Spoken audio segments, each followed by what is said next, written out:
Hey y'all, how you doing? It's me, Geraldine Convento, the Entrepreneur Guide web and SEO expert. And today I'm going to be sharing 4 ways that you can grow your personal brand's social media following. Those 4 ways are themes, consistency, hashtags, and placement. The point of growing your personal brand might be because you want to be an influencer or indirectly gain more clients. So the way that you do that is you have to be likable, relatable, and trustworthy. When we think about themes are things that people will find as useful or interesting information. Your themes on your social media channel should be very strategically chosen, meaning what things such as hardships, roadblocks, and life lessons are you willing to openly share about on your social media and give ways that you overcame it so people can be inspired. They relate to you because they're going through that right now, or they've gone through that in the past as well, and they're inspired because you're somebody who has overcome this. It's not enough for you to share inspirational content without any reasons of why you're an expert around it, why you know that these are things that actually can be overcame. The other thing that you want to think about as it relates to themes is interests. What are the different interests that you have? And this could be either related to your business or your own personal life.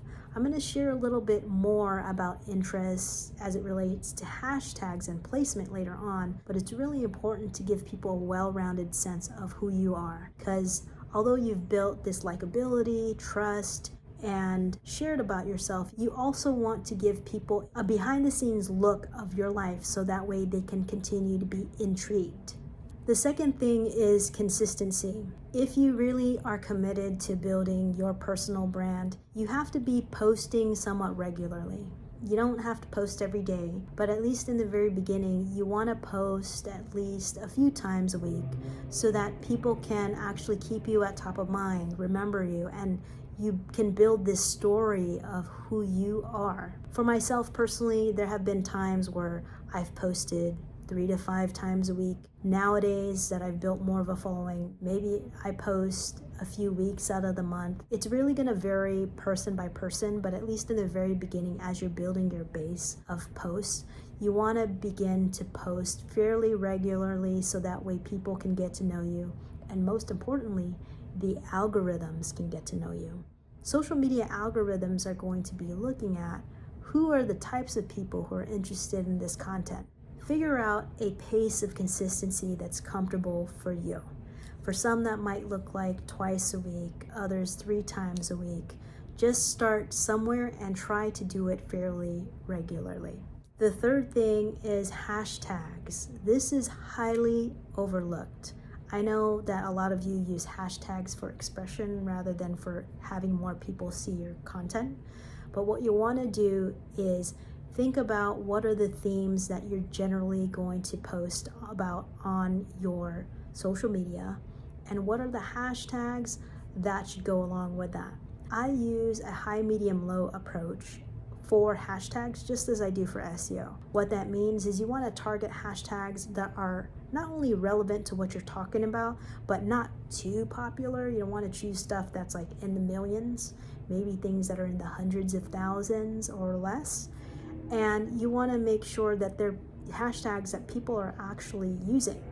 So what I do is I go to the search bar, type in a hashtag that I think is related to my content, and then I look at the list of different hashtags that people use, and I look at the volume of posts that are associated with that particular hashtag. So if it's in the millions, or especially the high millions, I probably don't use it. I'm more likely to use the ones that are a little bit smaller, anywhere from like a couple thousand to hundreds of thousands, and use a bunch of those, because what it's signaling to the social media platform is this is generally the type of content that this person's posting about, and they're targeting folks who are not looking for the mainstream content or just the umbrella keywords. They're targeting hashtags that are very specific. Now, the last thing is placement. This is super important. If you look at my feed versus my stories, I post kind of different things there. On my stories, there are things that maybe aren't exactly related to business, but I really care about, such as cooking, food, activities, and things like that. And then on my feed, I focus on business and hardships I've had on my life, things that are mostly in the relatability, inspirational, or empowerment realm. There's a particular reason why I do that. The reason is because of the hashtags. So hashtags are very important to your feed. And if you're using hashtags that are very different from each other, it confuses the algorithm. So for example, if most of my hashtags are businesswoman, entrepreneurship 101, entrepreneurship motivation, and then all of a sudden I'm posting things on my feed with the hashtag foodie, nom nom, or something like that, the algorithms are going to be like, okay, so which one is it? I thought this profile was about business, but now I'm seeing things about food. So that's the reason why placement is so important. So after you've thought about what your themes are, you want to separate them and think about what can go on my feed because they're all relative to each other, and what should go on my stories because those are temporary. Those are mostly things that I'm interested, that I want people to know I care about, but aren't necessarily part of the feed and how the social media platform is going to index and promote my content to my followers and others who might discover me as a result of hashtags. Those are my 4 tips on how you can grow your social media following organically. I hope you found that helpful. Give me a like, leave me a comment down below, and I will talk to you soon.